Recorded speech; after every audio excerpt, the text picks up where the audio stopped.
My name's Robin, and I had just celebrated my 26th birthday a few weeks ago. Life was good. I was engaged to Jake, my college sweetheart, and our wedding was right around the corner. Everything seemed perfect until my mom decided to throw a wrench in the works. I was lounging on the couch, flipping through a bridal magazine when my phone buzzed. Mom's name flashed on the screen. I answered with a cheerful, "Hey, Mom, what's up?" "Robin, honey, I need your opinion," she said, her voice laced with excitement. "What kind of suit do you think would look best on Tom when he walks you down the aisle?" "I'm thinking maybe blue, but maybe black is more traditional?" I blinked, confused. "Mom, what are you talking about?" "Grandpa's walking me down the aisle." There was a pause on the other end of the line. Then, "What?" "No, Tom's doing it. He's got a teenage daughter, and he wants to practice. You know, to get a feel for when it's her turn." I sat up straight, my magazine forgotten. "Practice?" "Mom, I'm not some dress rehearsal for your boyfriend's future father of the bride moment. Grandpa's walking me down the aisle, end of story." "But Tom." "I don't care about Tom," I shouted, surprising myself with the intensity of my anger. "I'm not going to be his guinea pig. If he wants to practice so badly, tell him to find some other wedding to crash." "Robin Elizabeth Carter, you listen to me." I hung up. The phone immediately started ringing again, but I ignored it, tossing it aside as if it had burned me. As I sat there, my heart pounding, memories started flooding back. Dad's face, his warm smile, the way he used to swing me around in the backyard. He'd died when I was 10, leaving a gaping hole in our lives that Mom had desperately tried to fill. I remembered the parade of men that followed, all truckers from the transportation company where Mom worked. She'd bring them home, introducing each one as the one, her future husband, my future stepfather. But they never lasted long. Mom was intense, clingy. She'd scare them off, and then the next one would appear, another Mr. Right in a never-ending cycle. As I sat there, lost in memories, I couldn't help but remember how I'd sought refuge with my grandparents during those tumultuous years. They were my safe haven, a stark contrast to the chaos at home. I was about 13 when things really started to get out of hand. One day, I came home from school to find Mom in a screaming match with some woman I'd never seen before. "You home-wrecking bitch," the stranger shrieked, her face red with fury. "That's my husband." Mom, never one to back down, fired right back. "He told me he was single. Don't blame me for your marital problems." And there, lounging in our ratty armchair, was Mom's latest boyfriend. I think his name was Dave or Dan, I honestly couldn't keep track anymore. He was watching the two women fight with a smug grin on his face, like it was some kind of twisted entertainment. I stood frozen in the doorway, my backpack slipping off my shoulder. "Mom?" I called out weakly. Both women whirled to face me. The stranger's eyes widened, then narrowed. "Is this your daughter?" she spat at Mom. "Does she know what kind of woman her mother is?" "Leave her out of this," Mom yelled back. Dave Ordand finally stood up. Ladies, he drawled. "No need to fight. There's plenty of me to go around." The stranger let out a strangled scream and lunged at him. I took that as my cue to bolt, locking myself in my room until the shouting stopped. That night, I heard Mom crying through the thin walls of our apartment. Dave Ordand had left with his wife, and Mom was alone again. As I grew older, things didn't get better. By the time I was 15, I was doing everything I could to avoid being home. It wasn't just the revolving door of Mom's boyfriends anymore, it was the way they looked at me.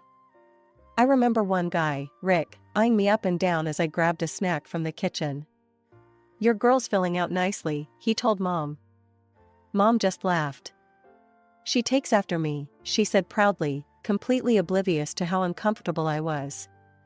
I started spending more time at the library, at friends' houses, anywhere but home. But Mom didn't get it.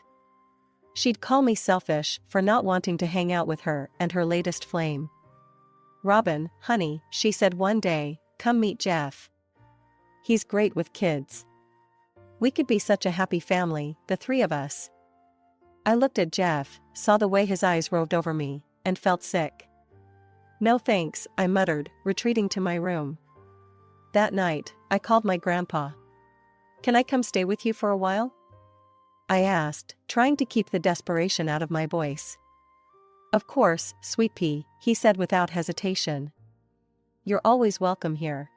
It didn't take long for my grandparents to notice something was wrong. One evening, as we sat around their kitchen table, the words just tumbled out of me. I told them everything, the parade of men, the uncomfortable stares, Mom's obliviousness to it all. By the time I finished, Grandma had tears in her eyes, and Grandpa's face was set in a hard line I'd never seen before. That's enough, he said, his voice low and firm. We're putting a stop to this right now. The next day, we drove to Mom's place. Grandpa didn't waste any time. Carol, what you're doing is immoral and dangerous. You're bringing strange men into your home with a young girl present. Do you have any idea what could happen? Mom's face flushed red. How dare you, she shrieked. You've never wanted me to be happy. You're trying to ruin my life. Your life? Grandpa shot back. What about Robin's life? What about her safety? Robin's fine, Mom insisted. She's just being dramatic. So what, you're going to take her away from me, is that it? Grandpa nodded. Robin's coming to live with us. You can sort out your personal life without putting her at risk. Fine, Mom spat. Take her. It'll be easier to find a good man without a teenager cramping my style anyway. Her words hit me like a punch to the gut. I'd known, deep down, that Mom saw me as a burden sometimes, but hearing her say it out loud, it hurt more than I'd expected. Grandma squeezed my shoulder. Go pack your things, sweetie, she said softly. I nodded, heading to my room in a daze. As I threw clothes into a duffel bag, I could hear Mom and Grandpa still arguing in the living room. When I came back out, Mom was standing by the door, arms crossed. So this is it, huh, she said. You're choosing them over me? I looked at her, really looked at her, maybe for the first time. She seemed smaller somehow, more fragile. For a moment, I saw the scared, lonely woman behind the brash exterior. I'm choosing me, Mom, I said quietly. I hope someday you'll understand that. She didn't answer, just turned away as I walked out the door with my grandparents. As we drove away, I watched my childhood home disappear in the rearview mirror. I didn't know what the future held, but for the first time in years, I felt safe. Living with my grandparents was like stepping into a different world. Gone were the late-night arguments, the parade of strange men, and the constant tension. Instead, I found myself surrounded by love, stability, and support. I still went to the same school, saw the same friends. But everything felt different, better. I could focus on my studies without worrying about what, or who, I'd find when I got home. Mom was Mom. She'd call occasionally, usually to talk about her latest boyfriend or to complain about work. She rarely asked about me, and when she did, she didn't seem to really listen to the answers. When graduation day rolled around, I was surprised to see her there. She sat with my grandparents, looking uncomfortable and out of place. You look nice, honey, she said after the ceremony, giving me a quick hug. Listen, I've got to run. I've got a date with this great guy I met at work. You understand, right? And just like that, she was gone. I watched her rush off, feeling a mixture of hurt and relief. My grandparents helped me move into my dorm room that fall, setting me up with everything I needed for college. I'd decided to study to become an investment manager, fascinated by the world of finance and planning. That's where I met Jake. We were in the same introduction to financial markets class, both of us bright-eyed freshmen with big dreams. We became friends first, study buddies who'd quiz each other late into the night at the campus coffee shop. It wasn't until our senior year that things shifted. We were working on a group project, hunched over spreadsheets in the library, when Jake suddenly looked up at me. Robin, he said, his voice serious. I think I'm in love with you." I blinked at him, surprised. And then I realized I felt the same way. Our relationship blossomed quickly after that. Jake was kind, smart, and stable, everything I'd never had in my life with Mom. When he proposed after graduation, I didn't hesitate to say yes. I saw Mom a few times during those years, usually when I'd stop by her place during breaks. Her new boyfriend, Tom, was always there, younger than her, with slicked back hair and a cocky grin. "Robin, this is Tom," Mom had said, beaming. "He's got a daughter, 7 years younger than you." "Isn't that great?" I'd smiled politely, not sure what to say. Tom had looked me up and down in a way that made me uncomfortable, reminding me of all those boyfriends from years ago. After reliving all these memories, I knew I needed to talk to Grandpa. Jake and I drove out to my grandparents' house one weekend, the weight of Mom's demand heavy on my mind.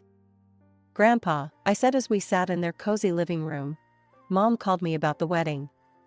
She wants her boyfriend Tom to walk me down the aisle. Says he wants to practice for when his own daughter gets married." Grandpa reached out and took my hand.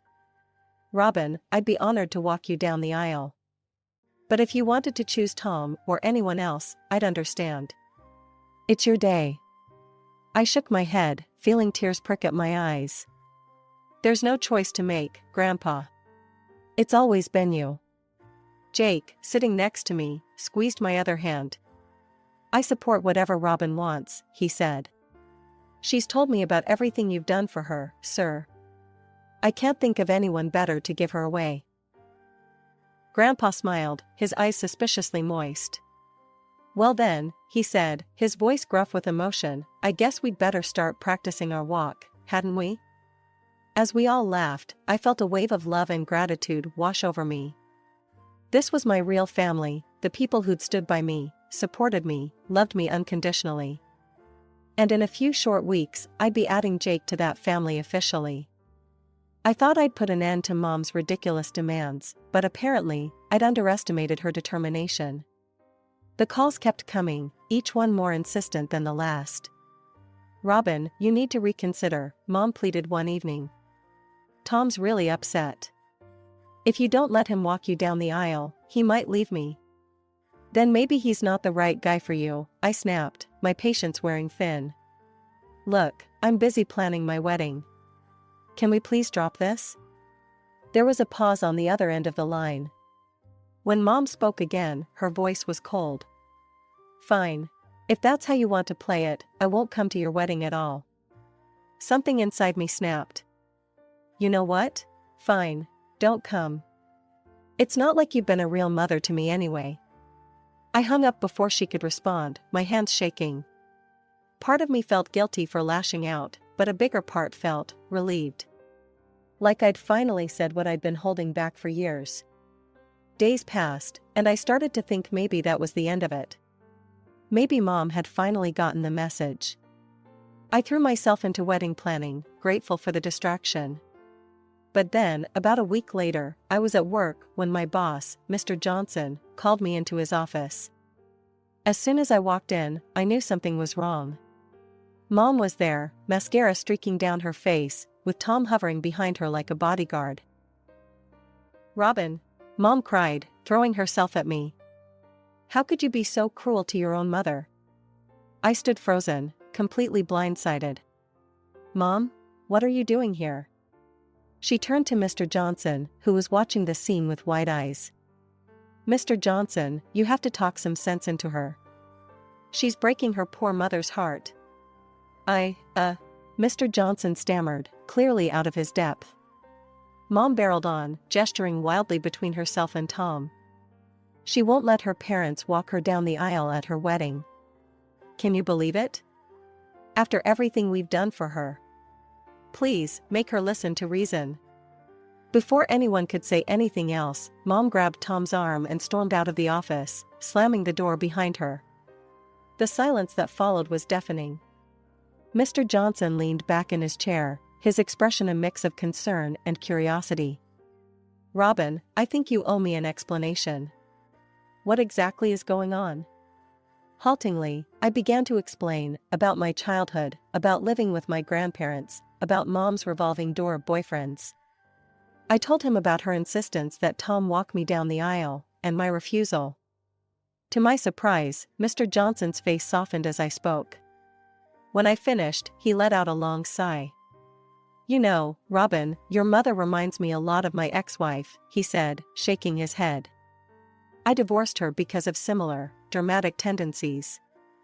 Always making everything about her, never considering how her actions affected others." Relief washed over me. "So, you understand?" He nodded. "I do. And I want you to know that I'm on your side here. Your wedding day is about you, not your mother or her boyfriend." I felt like a weight had been lifted off my shoulders. "Thank you, Mr. Johnson. I really appreciate that." However, he continued, his tone turning serious, "We can't have scenes like this at the office. It's unprofessional and disruptive. I need you to handle this situation, Robin. Make sure it doesn't happen again." As I left Mr. Johnson's office, relief gave way to anger. How dare Mom show up at my workplace like that? She could have cost me my job. My first stop was the security desk. I explained the situation to Dave, the head of security, showing him a picture of Mom and Tom on my phone. "These two are not to be allowed in the building under any circumstances," I said firmly. "If they show up, please call the police immediately." Back at my desk, I opened my email, my fingers flying over the keyboard as I typed out a message to Mom. "Mom, your behavior today was completely unacceptable. You had no right to show up at my workplace and cause a scene. You could have jeopardized my career with your selfish actions. I've tried to be patient with you, tried to explain my feelings, but you refused to listen. So let me be crystal clear, you are no longer invited to my wedding. Neither is Tom. I'm asking you, no, I'm telling you, to stay away from me. Don't call, don't email, don't show up at my work or my home. If you can't respect my boundaries, I'll have no choice but to take legal action. Robin." I hit send before I could second-guess myself, then sat back, feeling drained but oddly liberated. That evening, I told Jake what had happened.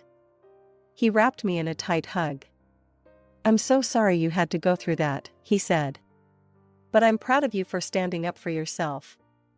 We called my grandparents and Jake's parents, explaining the situation. To my relief, they all supported my decision. As Jake and I went through our wedding guest list that night, crossing off Mom and Tom's names, I felt a mix of sadness and relief. Our wedding would be smaller now, but it would be filled with people who truly loved and supported us. "Are you okay?" Jake asked, squeezing my hand. I looked at him, at the love and concern in his eyes, and felt a wave of gratitude wash over me. "Yeah," I said, squeezing back. "I really am.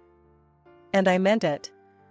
For the first time in a long time, I felt like I was taking control of my life, setting boundaries, and surrounding myself with people who genuinely cared about me.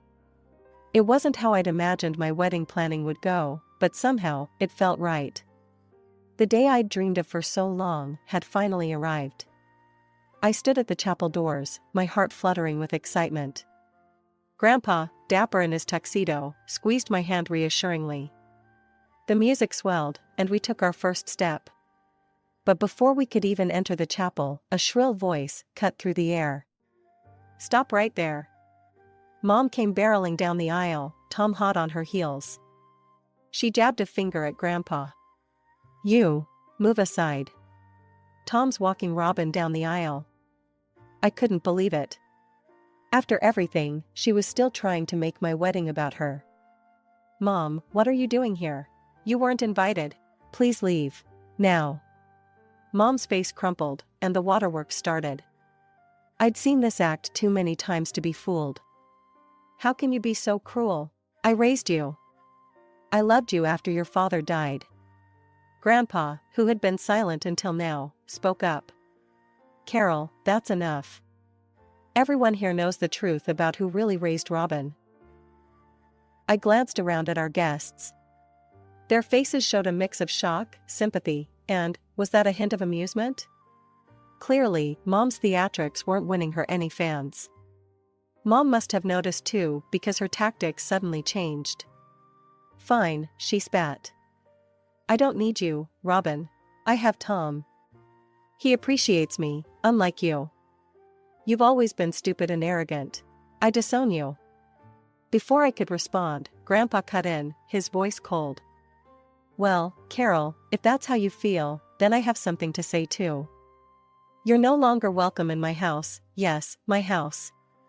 And I'm writing you out of my will."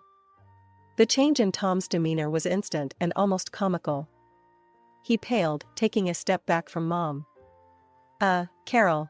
Sorry, but I didn't sign up for all this drama. Plus, without the house and inheritance, well, let's just say, I think I'd be better off finding a younger girlfriend. We're done." Mom's face contorted with rage. She let out a wordless scream, grabbing at her hair. "You're all against me. How dare you? I'll show you." Before she could finish her threat, 2 police officers who had been quietly called by one of the guests appeared at her side. "Ma'am, I'm going to have to ask you to come with us," one of them said firmly.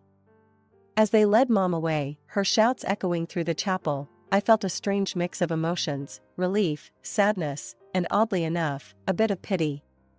This was rock bottom for her, and part of me hoped it might finally be the wake-up call she needed. 30 minutes later, after I'd had a chance to touch up my makeup and calm my nerves, I once again stood at the chapel doors with Grandpa. As we walked down the aisle, I saw Jake waiting for me at the altar, his face full of love and concern. Our eyes met, and suddenly, all the drama of the past hour faded away. This was our moment, and nothing, not even my mother's antics, could take that away from us. The ceremony was beautiful, filled with laughter and happy tears. And as Jake and I shared our first kiss as husband and wife, I knew that whatever challenges life threw our way, we'd face them together, surrounded by the love and support of our true family. During the reception, guest after guest approached us, offering words of support and condemning my mother's behavior. "You handled that like a champ, Robin," my college roommate said, hugging me tight. "Your mom's got some nerve," Jake's uncle grumbled. "But you showed her what real class looks like." And as Jake and I drove off to start our honeymoon, I felt a sense of peace settle over me. The drama with Mom was behind us now. We had a whole new life ahead of us, and I couldn't wait to see what adventures it would bring. It's been a year since the wedding, and life has settled into a new, peaceful rhythm. Jake and I live in a cozy apartment just a stone's throw from our offices. It's not huge, but it's ours, filled with love and laughter. Every morning, we walk to work together, hand in hand, talking about our plans for the future. The house where I grew up, the one Mom used to live in, now provides us with a steady stream of rental income. We've turned it into something positive, using the extra money to save for our future and occasionally splurge on weekend getaways. As for Mom, well, I hear things through the grapevine now and then. Apparently, she's renting a small apartment across town. And true to form, she's on the hunt for her next soulmate. Some things never change, I guess. I haven't spoken to her since the wedding. Sometimes I feel a twinge of guilt about that, but then I remember the years of chaos, the constant drama, the way she tried to hijack one of the most important days of my life. And I know I made the right choice. One sunny Saturday morning, as Jake and I are having breakfast on our tiny balcony, he asks, "Do you ever think about reaching out to your mom?" I take a sip of coffee, considering the question. Sometimes, I admit. But then I remember how peaceful our life is now, how drama-free. And I'm not ready to risk that. Jake nods, understanding. "You know I'll support whatever you decide, right?" I smile, reaching across the table to squeeze his hand. "I know. And that means everything to me." Later that day, we're walking through the park when we pass a mother and daughter having a picnic. They're laughing, heads close together, sharing some private joke. For a moment, I feel a pang of what might have been. But then I think about Grandma and Grandpa, who call every Sunday without fail. I think about Jake's parents, who have embraced me as a daughter. I think about our friends, who rallied around us during the wedding fiasco and have been our rock ever since. I realize that family isn't always about blood. It's about the people who stand by you, who support you, who love you unconditionally.